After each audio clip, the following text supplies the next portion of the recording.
After Dark is a member of the MiceChat Podcast Network, MicePod.com. Warning, this show contains childish adult content and is intended for immature wait a bit early. Listener discretion is advised. The views spoken are ours and ours alone, not those of any other blogger. If you're easily offended, we strongly suggest finding another podcast. Everybody neat and pretty, then on with the show. Please stand clear of the doors. Por favor, manténganse alejado de las puertas. Let's put on the show. Growing older is mandatory. Growing up is optional. Dis After Dark, the podcast that's nearly the same as all the others.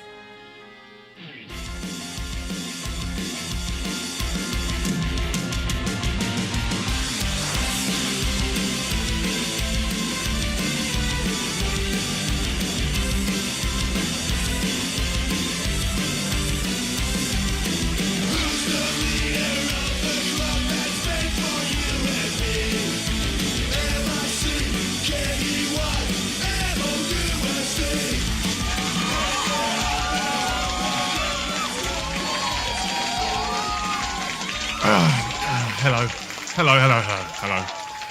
Calm down.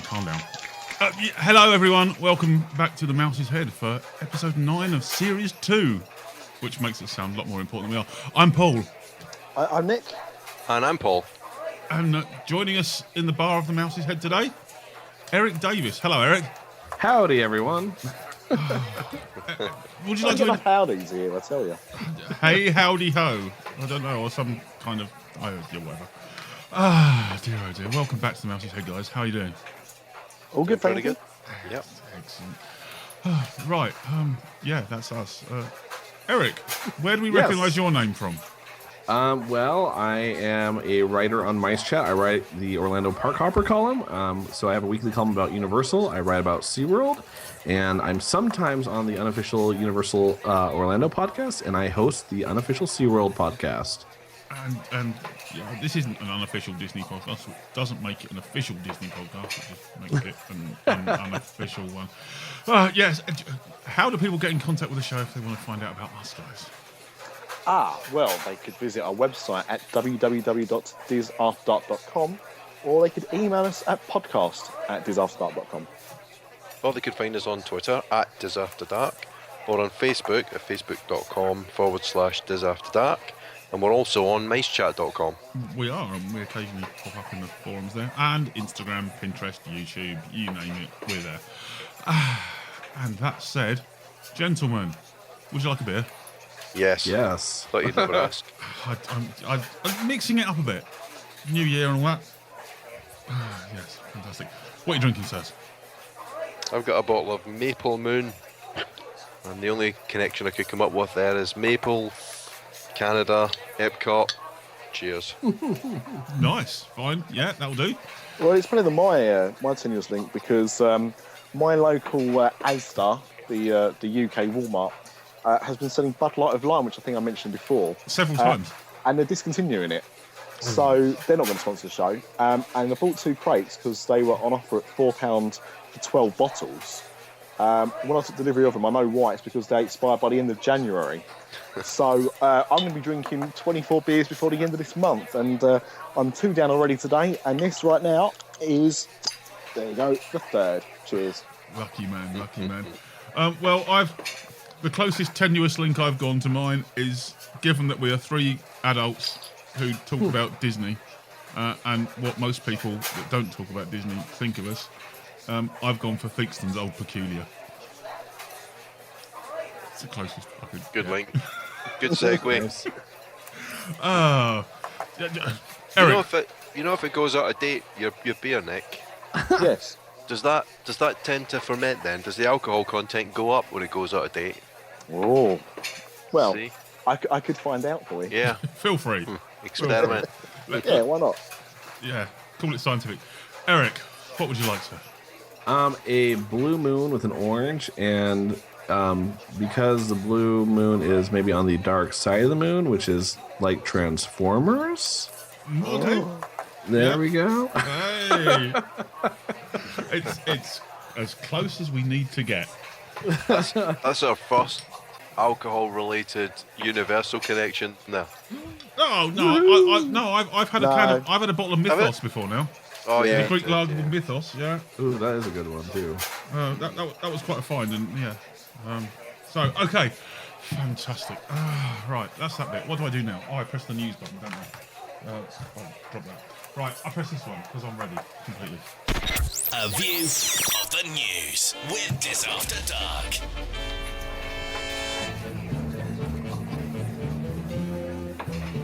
By the way, I don't know if we've ever mentioned this before, but we do record this live. Can you hear you can hear the audience in the background? It's more just I just want people to realise that when we make mistakes, we're just doing them and we don't care. Yeah. Because it saves on the editing later. Yeah. Right. Yes. Who's got some news for us? What's been happening in the world of Disney and/or Universal? 7-foot blue moth spotted in Animal Kingdom. Bong. Yeah. With shovels. Bong. Yeah. Digging that seed. Yes, they have. They've broken ground. They have, yeah. Yeah. Not that we've done the Avatar thing to death, but it's worth mentioning that they've at least started digging it now, so it's even more reality than. Look, it's just embarrassing, isn't it? I spent the whole of the first series of this show, or first season of this show, going, it ain't gonna happen. It will never happen. Star Wars Land's gonna come in there instead, and blah blah blah. It will never happen. It will never happen. 7-foot tall Smurf appears, and some people with shovels. By the way, I saw the picture. I couldn't work out from the picture, was it actually a statue, or somebody dressed up, or a cardboard cutout? I think it was a computer inserted Navi, wasn't it? Well, that was the thing. It didn't look like it was a real person. That's why I had to ask. Yeah. And the statue thing sounds a little bit far-fetched, so yeah, I think you're probably right. Unless Disney are hiring ex-NBA players and have got Yao Ming, or whatever his name is, to paint himself blue and ponce around in Animal Kingdom. I've heard of Stranger Things. Can't think of them, but I have. Yeah. Shall I translate the word ponce about for Americans, or do they understand it? I have no idea what that word is. Let's wander around doing nothing. That's probably the most politically correct way of describing it. Yeah. Yeah. Yeah. So if the Smurf was computer generated, then really the only thing that exists are 6 big blue shovels, if you've seen the photograph, and a hole in the Animal Kingdom. So Nick, it still might be camouflage, it still might be a smoke screen. You might be right. You heard it on Blue this Harp situation or something. Okay. Yeah. You heard it on this podcast first. It's still not happening. It's all computer generated, including the big hole. There we go. We're in Other denial. opinions are available. Yeah. I've got a bit of news. Well, I've got 2. One's quite short and sweet, so we'll get it out of the way. Yep. And that is that Disney Infinity in the UK has just sold 3 million copies of the starter pack, which is the big box set with Mr. Incredible, Jack Sparrow, and could say Scully then. I meant Sully. X Factor, X-Files. My God, this beard's going to my head. I should have. Yeah, that's a starter pack, which is about £50 retail, which is about $80 US, and they've 3 million copies in the UK sold, which is quite remarkable, really, for this little island. But the game's doing well, and I've still only played about 5 minutes of it, so it was good 5 minutes, mind you, but just no time. But the big thing, following on from my last show, is Bob Iger has announced that he wants a Frozen Broadway musical. Ooh. Now we only talked about it last week, and he heard our show. Yeah. So I think we should stake a claim for that. Yes. Yep. Ooh, a musical. Nice. Eric, is somebody on the dark side? Have you seen Frozen? I have seen Frozen. And your opinion? Okay, so let me first say that I am friends with a lot of Disney people, obviously. And I used to be one of those Disney people. I really did. I used to be one of those people who just was exuberant about everything. And so all of my friends, all of my family, everyone went and saw Frozen. Everyone's like, Frozen's incredible, Frozen's everything. And I fell asleep in it. And I felt really guilty. Went to see it a second time and fell asleep again. So I feel like I feel really weird because I want to like it because everyone I know really likes it, and I'm having a hard time because I've tried twice to get through it and I've yet to make it. So part of me is feeling like a curmudgeon-y old man too, you know. Welcome to the podcast. Yeah. You'll fit in perfectly. Yeah, I'll show you where the cloakroom is in a minute. Yeah, I mean, I waxed lyrical about how much I liked it, and Mr. Dolan, you felt the same way. Mr. Yeah, I really enjoyed it. I haven't even been to see it. Yeah, there you go. So, I mean, the thing is, you know, although I think it is a good film, I don't subscribe to this notion that just because everyone likes it, it means that you have to, Disney fans or not. You know, I like John Carter, a lot of people don't like that. I like Tron and Tron Legacy, a lot of people don't like that. I've not seen The Lone Ranger yet, and I'm still prepared to watch it, even though people have said it's rubbish. And I might enjoy it, I might not. But, you know, I don't think you have to feel bad for that fact, really. No. You know. No. There's just some things like with the music, for instance, where I felt like Let It Go was such an amazing, powerful song, and it ends with a quip. And I don't understand why. Like, because it ends with her being like, well, I don't mind the cold anyways. And it's like, well, I felt like it completely diminished the emotional power of that song. And so there's stuff like that I actually kind of like, I was like, you know, but that's me being jaded and whatever. Perfectly legitimate. Yeah, it's nice to have an alternative view. Yeah, but again, like, it's beautifully animated. You know, it's. I love Idina Menzel, the singer. You know, I think like that's great. But I just wish I could. I wish I wouldn't have fallen asleep twice. You know. So. Well, you know what? Because you said that about Frozen, I'm gonna sit here and slag off Despicable Me too. Oh, now the gloves are coming off. Actually, in all honesty, I watched Despicable Me 2 the other day, and as sequels go for cartoons, I actually thought it was very, very good. Yeah, definitely. Very, very good indeed. Solid film, you know. Yeah. I wish I liked Frozen. I really do wish. I sincerely wish I did. So. Maybe one day. Yeah. I won't get used to it. I'll see it. I'll find it somewhere, eventually online. It's around. I mean, something that I discovered last night at the age of 30 that I like to drink red wine. You discovered that at the age of 30? Last night, yeah. All right. Okay. Yeah, because I don't like wine, and we had this really nice bottle brought for us, and we was using it as for cooking, and we had like a little bit left that we couldn't put into ice cubes because that's what we do if we can't use it all. Put it into ice cubes. And my wife said, should we just try it, see if we like it? And she tried it first. I'm like, no, still don't like wine. And I drank it. I was like, actually, this is really nice. And I drank what was left, and I felt really old all of a sudden. I love it. So maybe that will happen with you, Eric, one day with Frozen. Maybe one day you'll be able to sit down and watch it, and you might enjoy it. You never know. I hope so. I'll be clapping with tears streaming down my face. Like, yes, this is what I was missing. I hope so. You better be careful, Nick. You're going to end up a grown-up adult if you don't watch out.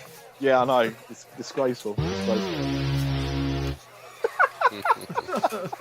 see Mr. Boniface investing in some new soundboards.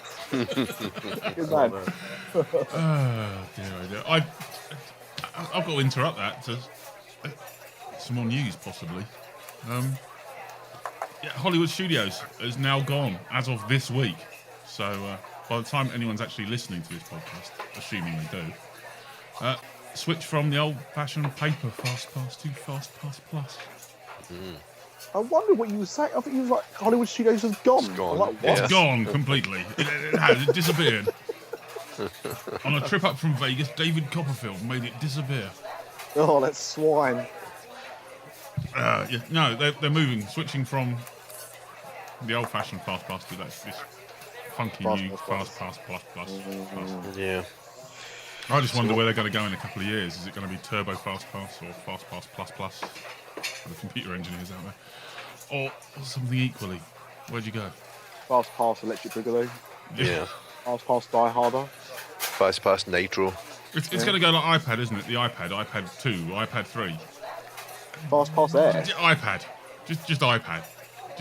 Just FastPass again. Go back. That will do. I ever tell you David Copperfield once made 12 people disappear in front of my eyes? Did he? Yeah. I was on stage with him. Okay. That would explain why. Sorry. That now makes more sense. Anyway, the beer's talking. Carry on. I don't know. Yeah. I'm sorry. Whatever. What was the next bit of news other than David Copperfield making 12 people disappear? Oscars? Yeah. Yep. Did anyone see the Oscar nominations this week? And by see them, I don't mean did you see the press conference, because no one does that anymore.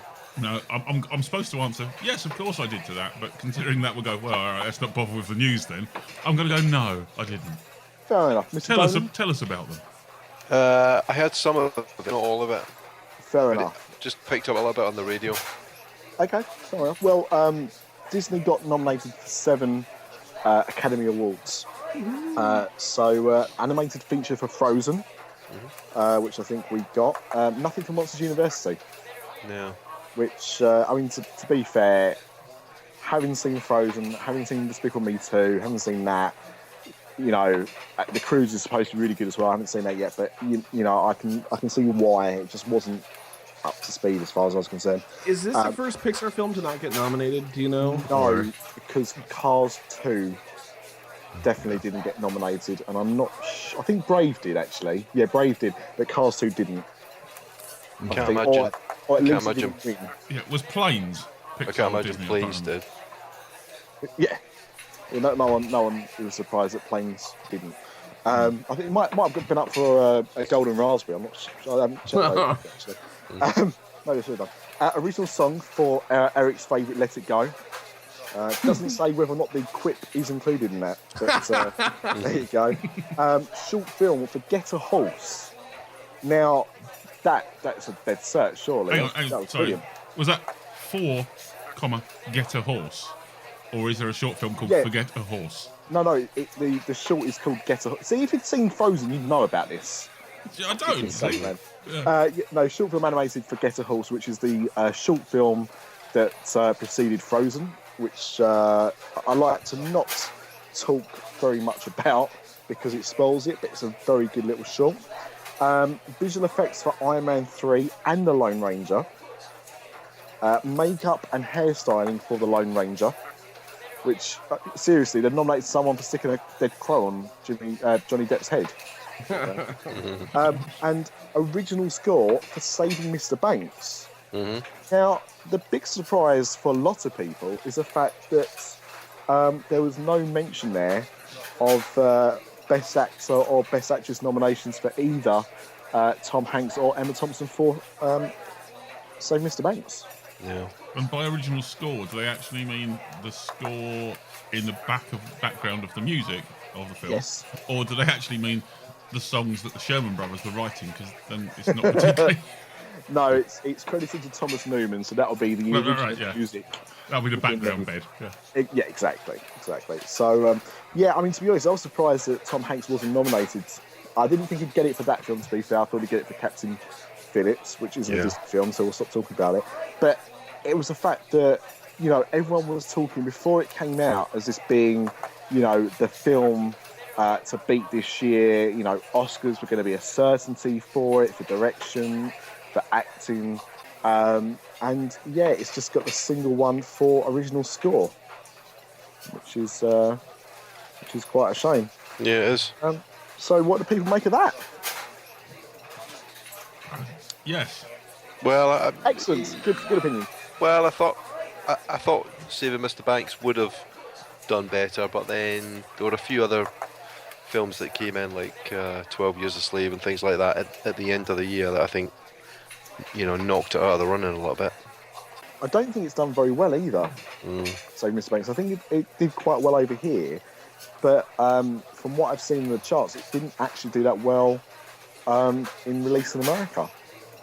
So I think it was a victim of timing.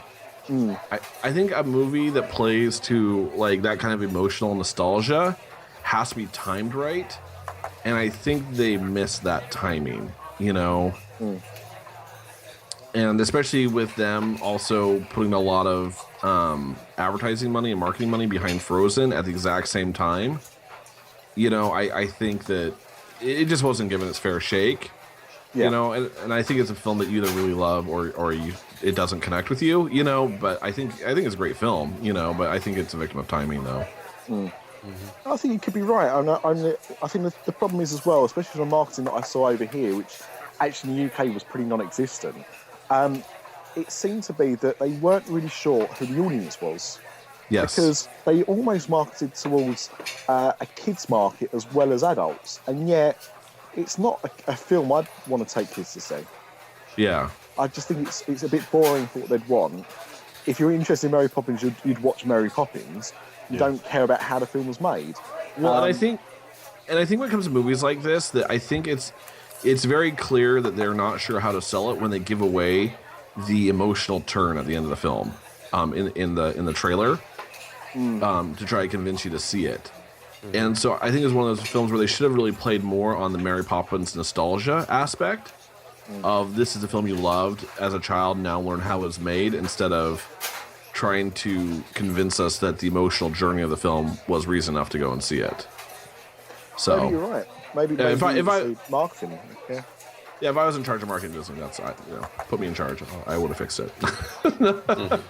Now, there is one other category that we haven't mentioned because Disney haven't got any nominations, but would have been of interest, especially to Eric, and that is the shortlist for documentary feature, which doesn't include Blackfish. No. You've almost led directly onto the feature. You know I like segues, Paul. You do. You do. I was going to get him to tell us a little bit about Diagon Alley, first of all. But I've ruined it now. No. So, Eric, leading question. Any news from you? What's been happening over in maybe Universal or something over the last few days? Universal. Well, okay, so people know, obviously, I host the unofficial Seaworld podcast, and I'm very passionate about Seaworld and the parks that they own. And it has been very painful this past year because it was January of last year when Blackfish premiered at Sundance. And at the time it premiered, you know, I grew up in Idaho, and I worked in Utah for a long time, so I have friends who actually work at Sundance.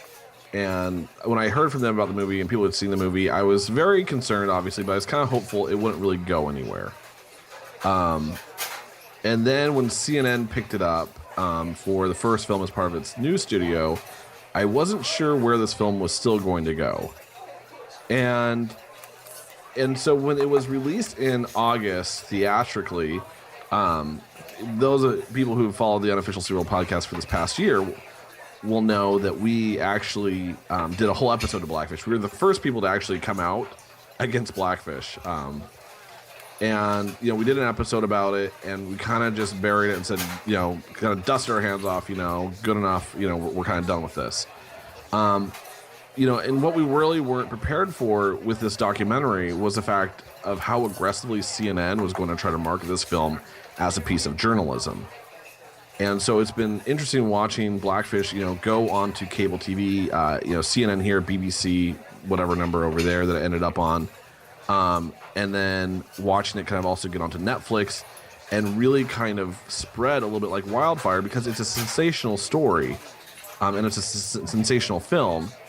And so, you know, one of the things that we've been really watching was Blackfish going to be nominated for an Academy Award? And luckily it was not. You know, luckily from my point of view, you know, it was not. So now that's why when I watched the Academy Awards, I was thrilled, overjoyed, exuberant that it was not nominated, because now that kind of means that we can begin to put this story to bed finally. Yeah, I mean, there was recently you did a very nice, very good, well-written, balanced article where you've actually been speaking to some people who were supposed to be originally involved with Blackfish. But yes, so I spoke. Yeah, I spoke to two trainers, and mind you, like, these were relationships I've been working months on building. You know, because anytime you're trying to really get to the truth of anything, you know, whether it's news, like for like breaking like some sort of attraction news, you have to build a lot of relationships, and you have to really, you know, get people to trust you and know that it's not in my interest to screw these people over. It's not in my interest to harm them. I just really want to share the reality of the situation. And the thing is when you watch Blackfish, it becomes very obvious very quickly that the film is not interested in telling a balanced story of what happened on February 24th in 2010 that resulted in Don's death. It instead was an indictment of SeaWorld, and it basically it's a movie that leads to the conclusion that the only answer to whatever problem they feel that there is the closure of this theme park. And that's kind of what the emotions they leave you feeling at the end of the film. And so it's very emotionally manipulative, and it obscures the truth. It misleads the audience, and it's very deceptive. And I don't say that lightly, and I mean that with sincerity. But it was hard to prove that until I had these relationships built with enough trust to where these people were comfortable having me tell their story and tell it publicly. And so I talked to Bridget Pirtle, who consulted on Blackfish and provided a lot of the stock footage that you see in the film. And I also talked to Mark Simmons, who was actually the first person interviewed for the film and appears in about a minute and a half of it. He was largely edited out and edited to where he sounds like he agrees with the overall premise of the film when he does not, and his overall experience, testimony, everything else was completely ignored and whitewashed. And so I spoke to them about their experiences with the film, how they felt like they were lied to, misled, how they felt like their personal images were misused, and that they really wanted to finally let the world know that Blackfish is not reality. So, and it was crazy once those stories went up, and we did that in also with a 35-page academic paper by Joe Kleiman from In Park Magazine, who went through the film and really point by point revealed the deception in the film. In Park Magazine, yeah, it's a theme park magazine. It's more of an industry magazine. Joe Kleiman is In Park. He actually has a column on MiceChat, actually, where he talks normally just about film and frame rates and cinema techniques at theme parks. Really cool stuff, but Joe also is an advocate for just reality and sanity. And so when he saw Blackfish, he actually is a PETA supporter, funny enough, but he saw Blackfish. He's like, well, wait, there's a lot of deception going on here. And so he explains that in his 35-page academic paper. That's actually a fascinating read. Wow. And is it possible to get hold of that? Is that on MiceChat as well? Yeah, that 35-page paper, if you go to Mark Simmons' interview, which is the one titled Blackfish Backlash, that's actually at the very bottom of that article. You can download it. Excellent. So, it's been really fascinating, watching the response to it, because people feel very passionate on both sides of this issue. And it's been very interesting, to be a part of breaking news that kind of has gone around the world. Yeah.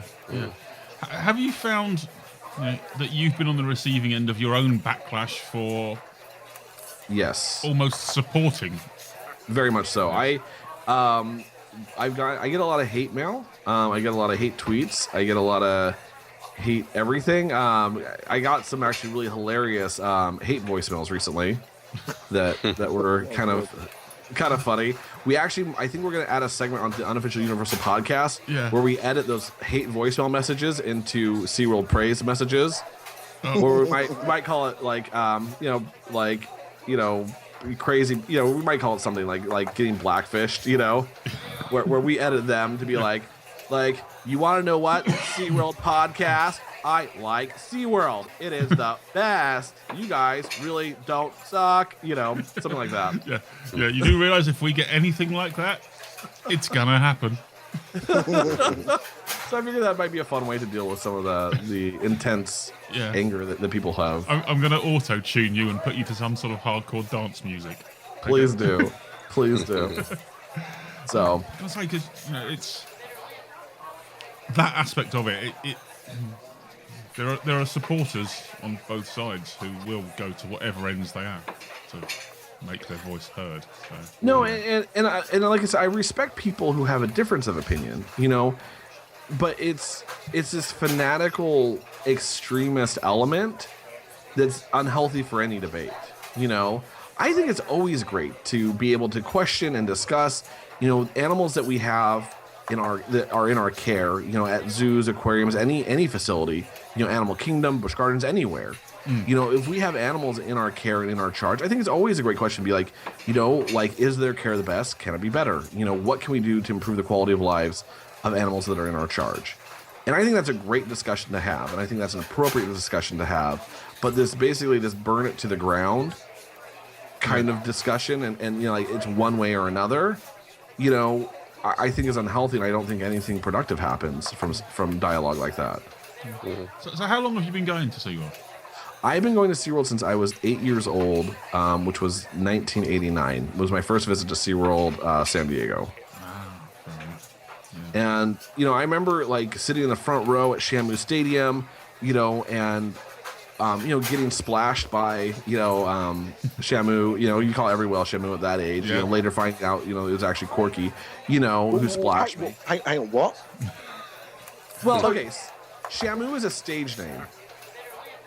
And so there is no Shamu whale anymore, because Shamu was one of the names of one of the very first killer whales. And so since then, Shamu has just been a stage name that's assigned to different killer whales. I've known dancers like that. So, like, Tilikum, for instance, is technically the quote-unquote Shamu at Orlando right now. We need to put a warning at the start of the show, because Spoiler alert. why a small child inside of me is just in tears right now. I'm sorry. Next time someone could try and convince me like Father Christmas isn't real or something. Well, it is kind of like seeing Santa Claus without his beard. You know, we're like, oh, like, but If you're going to be a grown-up adult, these are the kind of things you got to find out. I'm sorry. Someone is asking for it. I should have put a Am I warning. paying for this personal abuse, or is it extra? It's extra.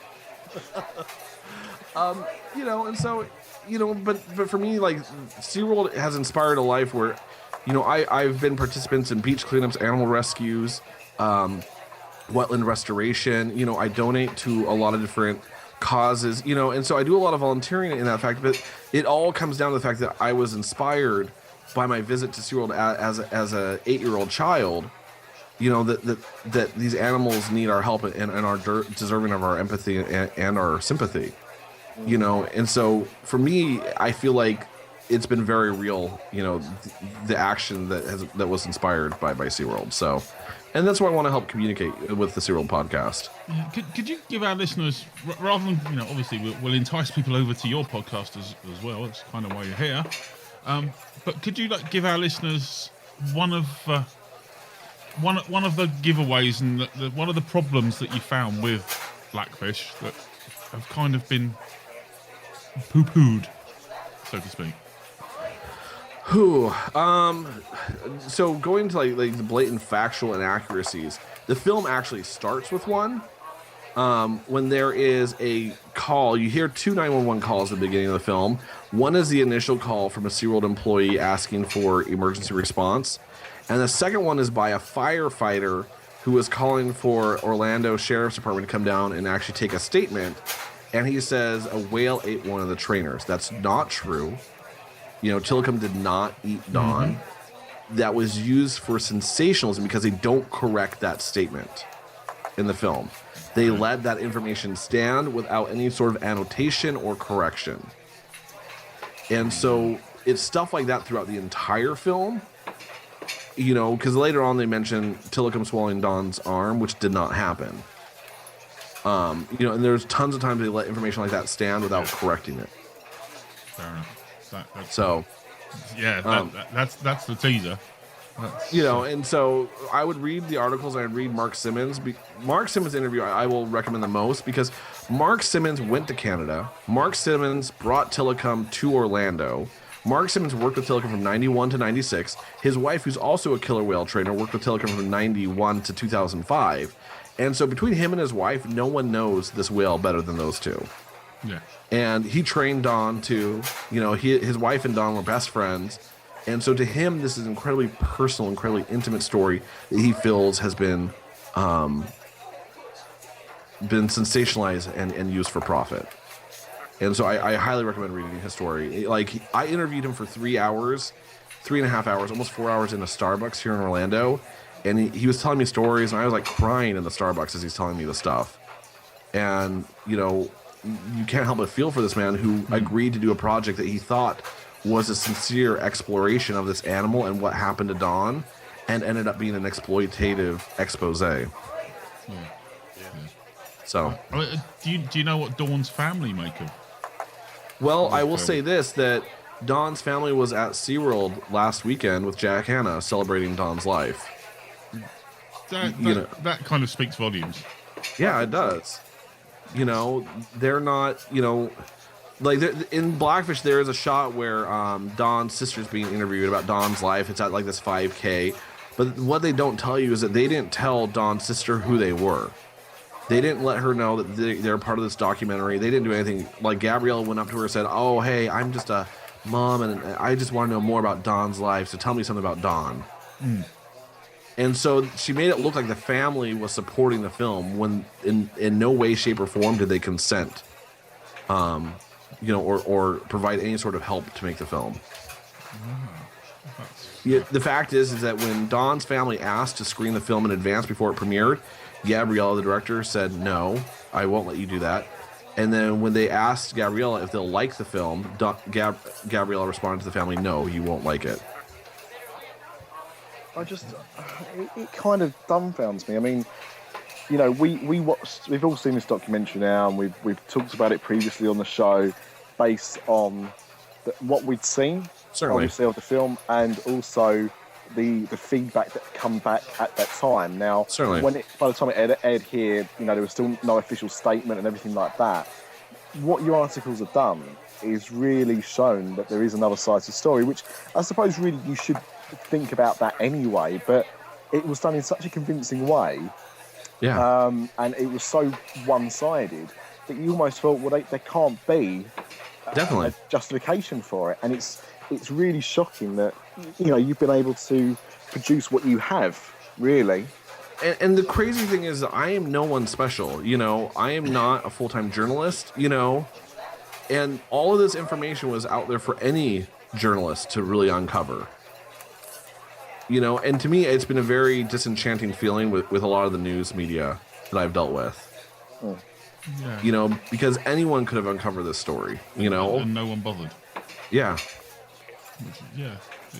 That speaks as many volumes as anything else. So. Anyway, so that's to me my biggest takeaway is how frustrated I've been with the actual media here in Orlando and elsewhere. People who just have copied and pasted press releases instead of actually investigating a film. So Eric, you've looked at both sides. You've looked at both sides of the argument here. You've obviously seen the film, and yes, you've looked at the inaccuracies in the film. Overall, where does it leave you in terms of, SeaWorld and killer whales at SeaWorld? Has it changed your views as you've gone through this time? Well, here's what I will say. So I've seen the film probably 12 or 15 times, unfortunately, just because I've tried to go through, for myself, I need to make sure that I'm being truthful and honest, because the last thing I want is for someone to come back and say, "Oh, well, Eric, you're full of crap," And so I've tried to have my ducks in a row. And so I've watched this film so many times now, unfortunately. And the more you watch it, the more boring it gets, But the thing is there is so much in Bridget's and Mark's interviews that is personal information that can't be published publicly that also affects the story, unfortunately. That once you really understand all of the elements that surround Dawn's death, you would never make a film that would sensationalize it. And for me, that's been the takeaway, because I've had friends, people, it's a sensational death. I have friends who like to make light of it. A lot of people make light of this death. And after talking to people who worked with Dawn for 15, plus years, and talking to people who were best friends, and talking to people who dealt with the day she died, and other really just horrible things, people who were there and worked with Telecom on the day Dawn died, to make the film that Gabriella made feels truly repugnant at this moment in time to me. And it feels so offensive and so heartless to boil it down to this issue and to make it sound like Telecom has a psychosis and all these other things. I wish I could share it with everyone, but it's not my story to share. And I have to respect the people who've trusted me with that information. Yep. But, it is something that I find truly disgusting. And when it comes to killer whales in captivity, this has always been my statement, and I'll say it again for everyone. I believe that every animal it's like I think the desirable life for every animal is to live a life free of human intervention. I truly, passionately believe that. But we live on a planet where we are destroying our oceans, where we're destroying habitats at record rates. We're seeing species extinctions at record rates, and we see facilities that are accredited by the WAZAs of the world, Aquarium and Zoological Association and the American Zoological Association, and these accredited facilities which SeaWorld is a part of. They are kind of our last great hope to preserving these massive species around the world. And while I think it's great to always have a debate to be like, are we providing the best care? Is SeaWorld providing the best care to these animals? I think that's a great debate to have. I think we can always look to maybe improve it. Maybe they shouldn't be doing shows. That's a conversation I'm fully willing to have, because I don't have the answer to that. I enjoy the shows. Doesn't mean that they should be doing the shows. And I think that's a great discussion. But this idea of set them free and close the parks, I find counterproductive, and I think in the end would lead to more harm in our oceans than good. Nice clothing. Yeah. So, as you can see, I'm very passionate. Mm-hmm. Yeah. And where do we find your podcast? On the MiceChat, MicePod at MiceChat.com. But also we're in iTunes if you just search Seaworld Podcast, and in Stitcher if you search Seaworld Podcast, we pop right up. And do you cover all of the SeaWorlds? Yes, we cover SeaWorld Orlando, San Antonio, and San Diego. So is that it? There's 3 of them? Yeah. SeaWorld San Antonio is the geographically largest park. So it has a massive, massive footprint. Beautiful park, too. We're actually going to be doing a superfan meetup in San Antonio in May. That's going to be full of a lot of really special, cool activities. And then we're doing a superfan meetup in March for the 50th anniversary of SeaWorld in San Diego. That's going to be really cool and very exclusive. So if anyone wants to join us, just follow us on MiceChat, actually, because we'll be announcing a very, very special event that's going to be full of special animal action, special luncheon, special everything. It's going to be awesome. That's fantastic. And now, not to make light of anything, because I don't want to do that, but just to change tack for a little while, where were you before you were in the Mouse's Head this afternoon? I was at Universal Orlando. And what were you looking at? I was actually looking. So every weekend, every Saturday or Sunday, I make my rounds where I walk all of City Walk, I walk all of Islands of Adventure, I walk all of Universal Studios, and that's how I compile my updates that go live every Tuesday on MiceChat.com. Do Universal have an annual pass like Disney do? Yes, Universal's annual passes are actually pretty awesome and very affordable. So I actually have what's called a Premier Pass, and it's for basically $300 a year. I get unlimited admission to both parks. I get free express pass after 4 p.m. I get free preferred parking, free valet parking, free city walk, a free Halloween Horror Nights ticket, dining and shopping discounts, and all this other fun stuff. So it's awesome. And that's $300 a year. Yeah. Wow. It's pretty good, isn't it? 200 yeah, quid. So yeah, even if you're coming like as a UK tourist, there's so many great things that you can get with that pass. Again, the free express pass after 4 p.m. is pretty awesome. And that's every day of the year. There's no blackout dates on that free express pass. Yeah, so that's a nice deal. So what's happening in the parks in this last week? Well, the crazy thing is like what's not happening. My gosh, like City Walk is getting this full redevelopment, with this brand new restaurant, Antojitos, that's about to get open. I actually had a sneak peek luncheon there a while ago where I got to taste test all the food and got to actually do this tequila taste testing. I did not know, because here's the thing, is as an American, and we Americans are prone to binge drinking, I have only ever shot tequila. I don't know, have you guys ever tasted tequla? Or have you only shot it? No, I think I just shot it, really. No, so we had a nice. I was on holiday a few years ago, and the bartender up in Stowe in Vermont, I think, had an array of sipping tequilas as well as the standard shooting 10 rounds with Jose Cuervo. I felt so guilty. I feel like I have missed out on a whole world of drinking up until now, because I was like. Because again, I've always thought tequila is nasty, lots of salt, lime, like just endure it, get it down the throat, And so we had these beautiful tequilas, which are all going to be at which is all going to be at Antojitos, and where you just you put a drop on your tongue, and you put that drop to the top of the roof of your mouth, and you can taste it. It kind of goes down your throat. You feel a little warm. Your sinuses open up a little bit, and it's beautiful. Anyways, so Antojitos is going to have something like over 1,000 different tequilas to choose from. Anyway, this is going to be incredible. So, 2 days split between La Cava del Tequila in Epcot and there. That's going to be messy. I've heard a rumour, actually, that it's going to be opened up by Tina Tequila. Is that correct? Oh, I haven't heard that. That'd be really awesome if it was. It'd be funny. I've seen some video of her on a Howard Stern radio show. But anyway, moving on. But yeah, so then you go to the parks, and obviously, like, the big news is Diagon Alley. You know, this is going to be, like, the scaffolding finally came down. It's beautiful. It's ginormous.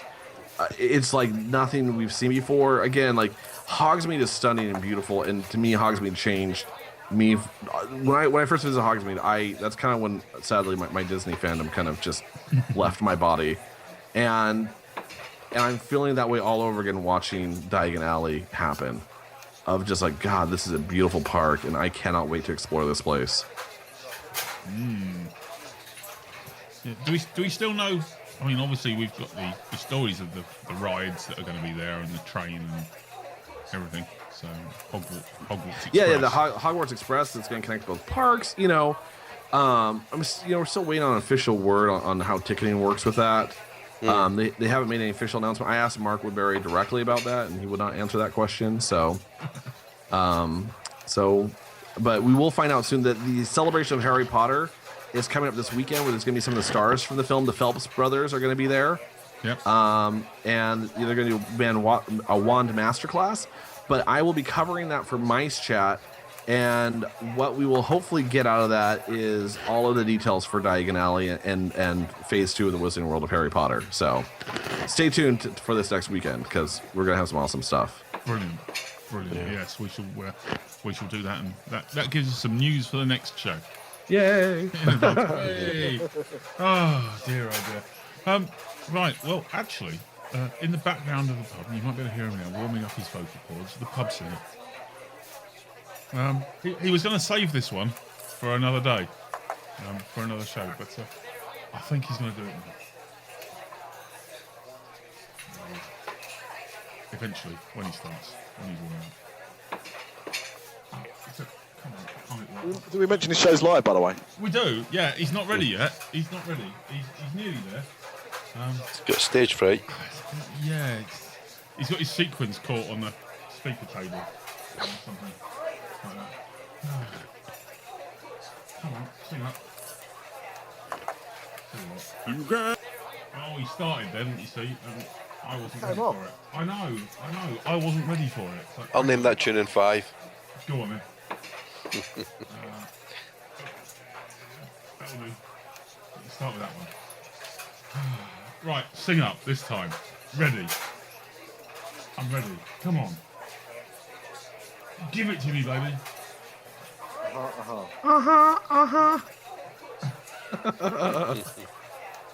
You got a feeling me. You got a feeling me. In the world is round ahead, and you're miles bad from your nice clean bed. Makes me giggle. Let's remember what the man said. You got a feeling me. You got a friend in me. Here it comes. Well, I didn't know you guys knew Randy Newman. That's awesome. Yeah. I don't know if you can see him where you're sitting, Eric, but he's quite a man. Yeah, I thought it was a nice warm bed, but hey, a clean bed's good as well. Yeah, that was. Well, he's ad-libbing. Oh my goodness. That was. Yeah. That was a request. And he was going to save it for a special occasion.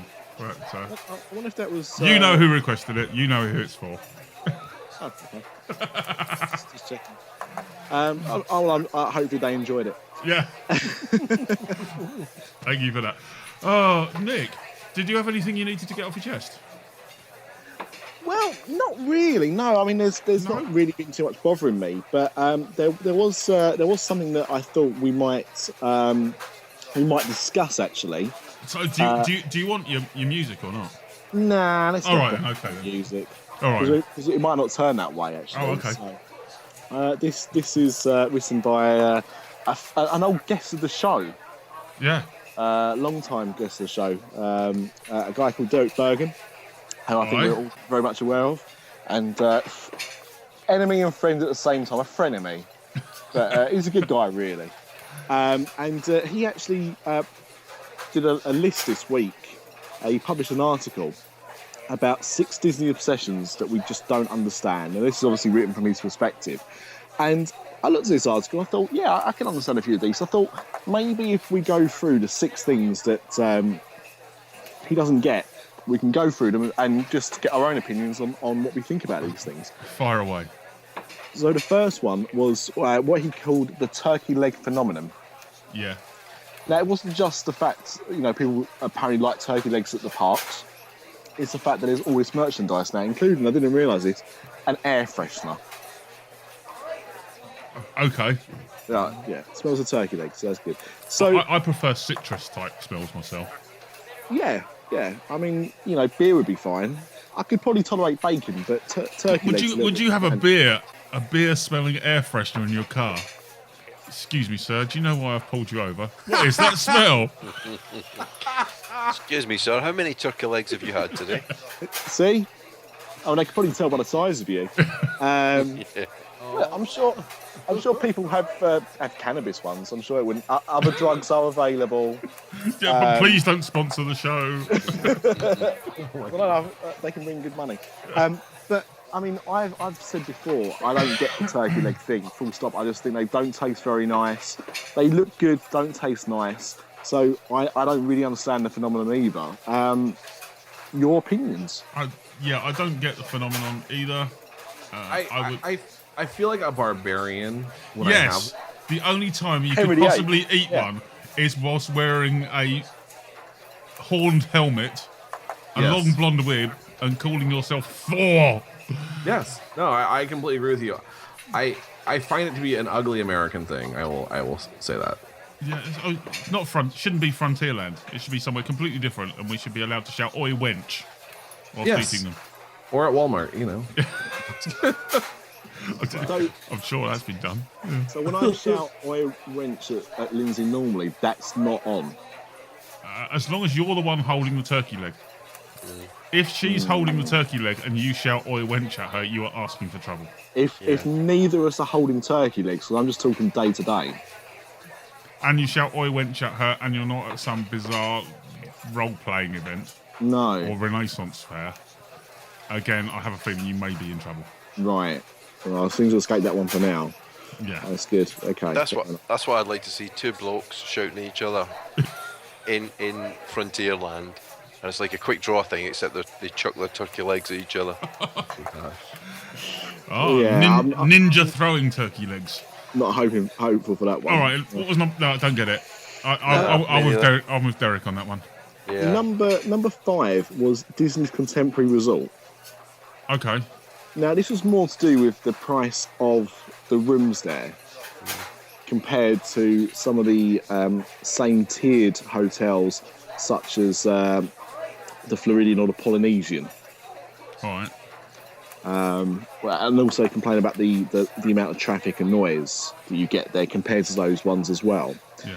And one thing as well that he pointed out was the Fantasia gift store in there reminds him of the Universal Temporary Studio store that they've got currently there. Now, I've not seen that store in Universal because I'm not out there currently, but I do know very well Fantasia Gifts in the Contemporary.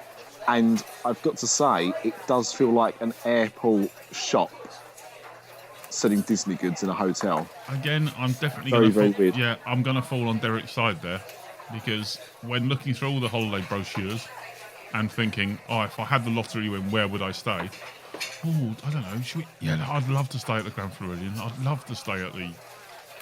But so here's my thing. Like, while obviously there's something very romantic about staying on the monorail, I personally, I can't justify spending $500-600 on a room, when I can stay at the Waldorf at Bonnet Creek with a firework view of Epcot and the Magic Kingdom for $250 a night.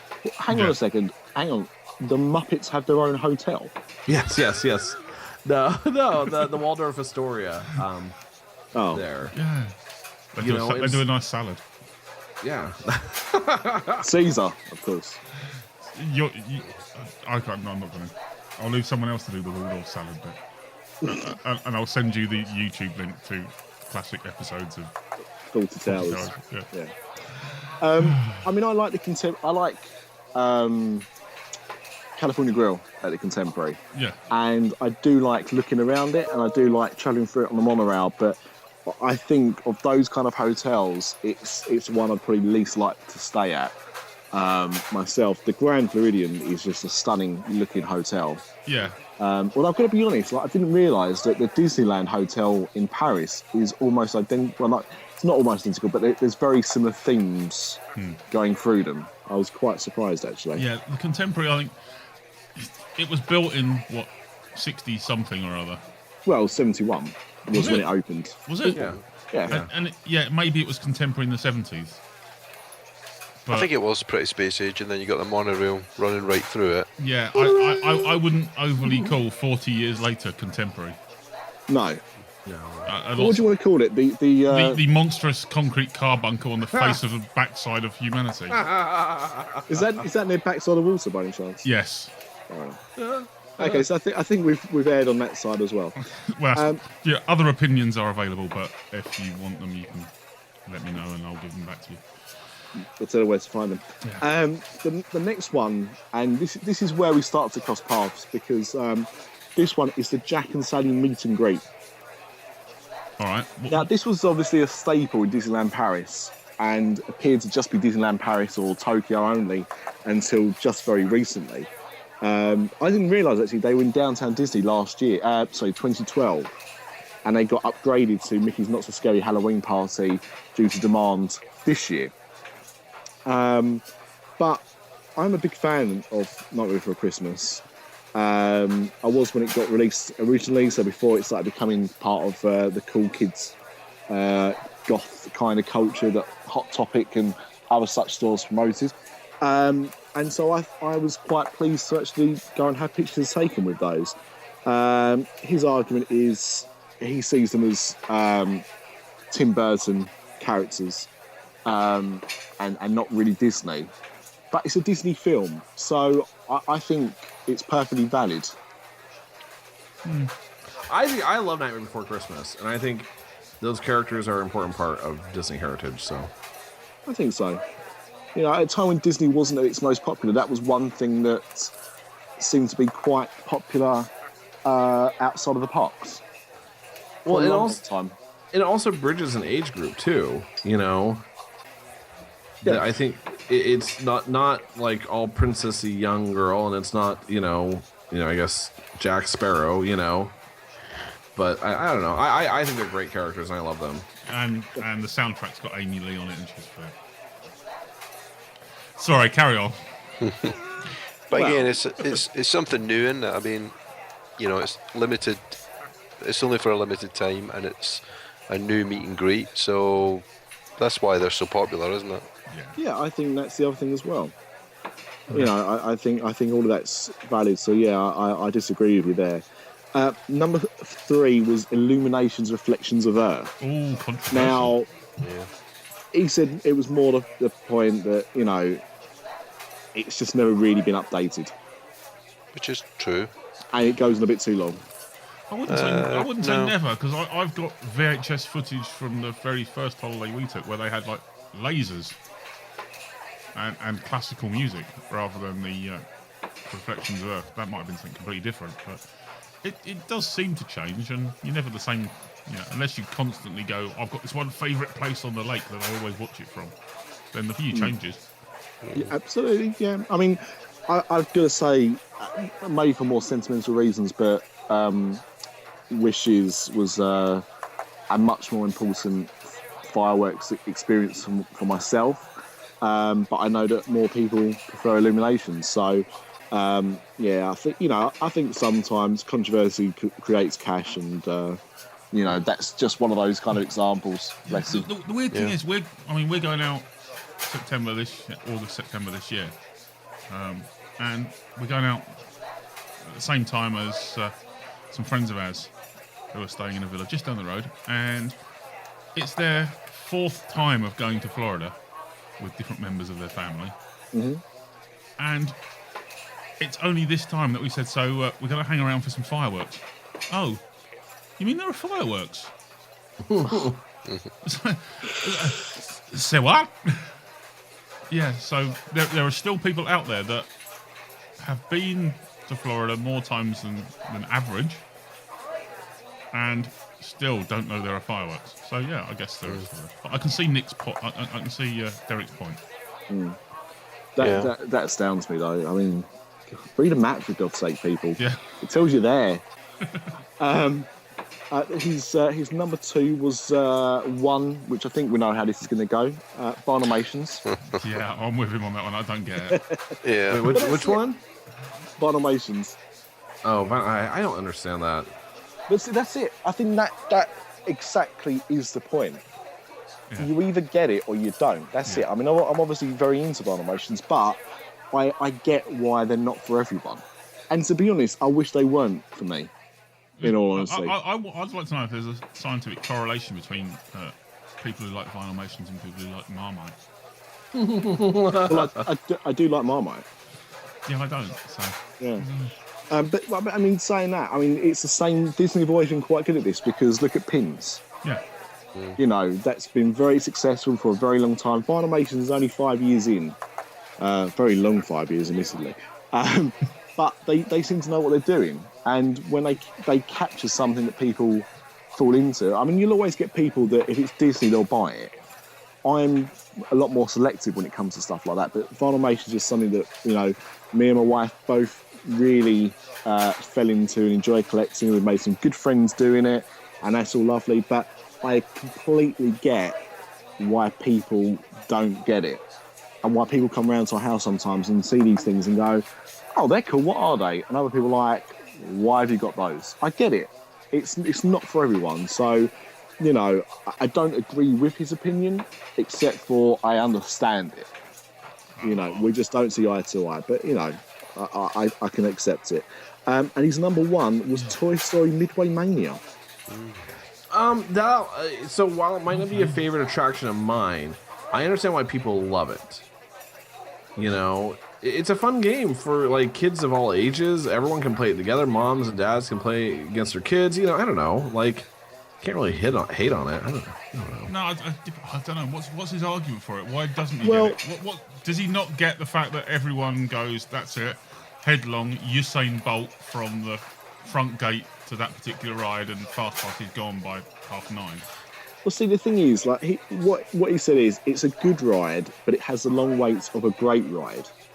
Now, I don't think a ride should be determined on how great it is, depending on how quickly, how tall it goes, how exciting, how quick. Rides interest people for lots of different reasons. Theming is normally very important for me when it comes to rides. Your likes and interests as well. Toy Story is a franchise that I've met very, very few people in my 30 years of living on this planet that have seen the Toy Story films and not enjoyed them in some capacity, right? Everyone seems to love Toy Story, and there's this attraction which is like literally anyone can get on. There's no real height restrictions or anything like that. It's a game for everybody. It's competitive. It's fun. It's what Buzz Lightyear's Space Spin could have been had it been made more fun. Yeah, that's the thing. It is fun to play, and I've got the console version of the game, which plays like the levels that you encounter on the ride. It doesn't have the same feeling as being spun around, air being blown in your face, the 3D effects. It's been done well. I disagree that it's not a great ride? I think it is exactly that. It's a great attraction. It's not a good ride. It's a great attraction, and that's why it's so busy. Should they have made it bigger? Yes. Well, I think it speaks more of the fact of maybe the lack of options at that park. Yeah, absolutely. There's that as well. You know, you've got Star Tours 2, which apparently is not as popular as they expected to be, although I imagine when they add the other attractions over in that part of the park, it will gain momentum. You've got the Tower of Terror and you've got Rock and Roller Coaster that do their own thing. But when you're looking at family-orientated rides that everyone can go on, there's not much in that park. Yeah. You know, or the Indiana Jones Stunt Spectacular, which no one wants to go and see. So, you know, I think you're right there as well. Look at somewhere like Fantasyland, where you've got 5 or 6 attractions everyone can go on in that land. Go to Hollywood Studios, and there's, you know, that as a ride, and you've got a couple of shows. Oh, and Little Mermaid. But there's just not much there in the whole park. So, of course it's going to be busy. And it's one of your most popular franchises. Always going to make it busy. So, no, I disagree with that. Fair enough. And that was it. That was his 6 things he just didn't get. Yeah. Good list. Okay. Yeah. Nice argument. We should come up with our own. Yeah, 6 things we just don't get. I'm sure we could. Yeah. And completely ruin any Disney credibility we made. Oh, we haven't got much, let's be honest. I don't know, but I'm curious. You know, obviously, you guys from the UK being foreign, you know, to American culture. You know, when your first Disney trips, if you'll think back to your first time coming to the States and going to Disney, what was something that maybe someone did where you were just like, what? Oh, I've got that. Go on. Yeah, I think I mentioned it on here before, but it's when we bought some stuff in Star Traders. Is that Star Traders next to Star Tours? What's the shop next to Tatooine Traders? Yes, yeah. I think it's that in Paris, why I get confused. Anyway, and we bought some items, and the wife was talking to the person there and whatnot. And she said, "Oh, would you like a bag?" And she said, "Yes, please." And the woman kept repeating it over and over again. She just kept saying, "Yes, please." And in the end, she turned around to her colleague working behind the till and said, "Oh, I thought she was English, but she's actually Spanish." And it was just really, absolutely bizarre. I was standing about 5 feet away, and I was absolutely wetting myself. I thought it was hysterical, because my wife hasn't really got a major accent or anything like that. And this person really did not understand what she was saying. And then I went into the McDonald's that used to be in downtown Disney, and I asked for a burger with no tomato. And she was like, "What?" And I was like, no tomato? She's like, I don't understand. And I was like, "Oh, no tomato." And she's like, "Ah, got you." It's the same thing. I didn't realise that American mayonnaise was a lot more yellow than English mayonnaise. Oh, really? That's mustard. No, it was definitely mayonnaise, because the very first time we were out there, we were staying in a hotel that had an all-you-can-eat buffet dinner. Should be yellow. So English mayonnaise were a lot more used to it being sort of a creamy off-white colour. Yeah, that's American mayonnaise. For some reason, the hotel we were staying in, I had my You got food poisoning. I had my main course, and then I had my dessert, and the dessert from the buffet was sort of peach quarters in syrup, and I filled up a bowl with peach quarters, and I saw what looked like custard. No, that is not good mayonnaise. And I smothered my peach quarters in custard, whilst getting some strange looks off of the staff, and sat back down at my table, and it wasn't custard. I was eating peach quarters in mayonnaise. Gosh. Well, my very first meal in the States, and I was jet lagged, I gotta say. So that is one excuse. But first of all, I told the waitress I didn't understand why she'd brought me a salad, because I didn't order one. So she brought me like a dinner salad. Yeah. And then I complained that my chicken fried steak wasn't chicken.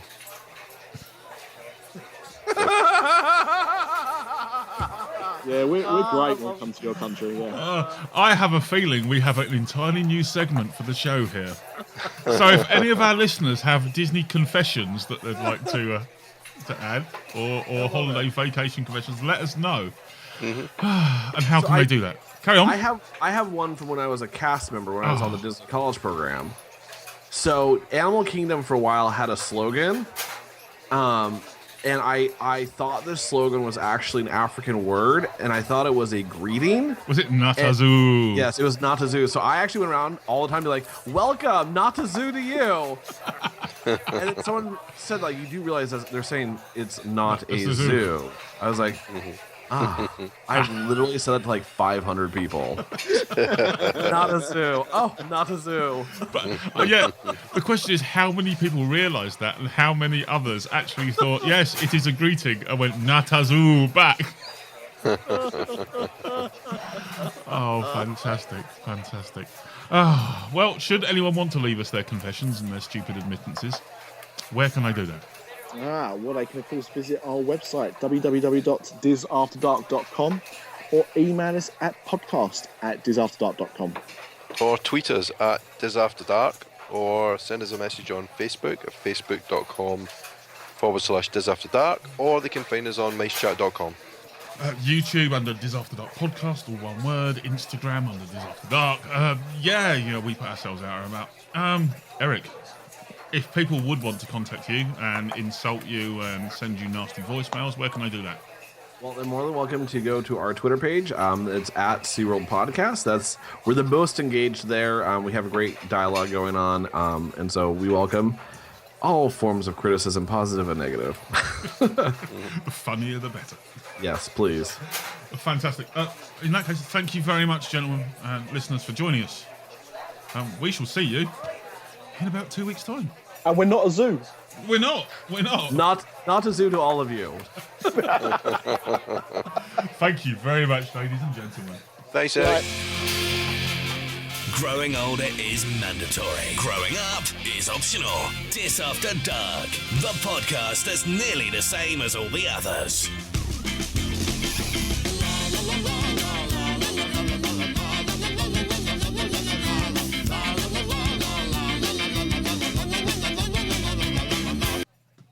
By the power of Grayskull. They were wondering what I was going to do. And we're out. Yeah.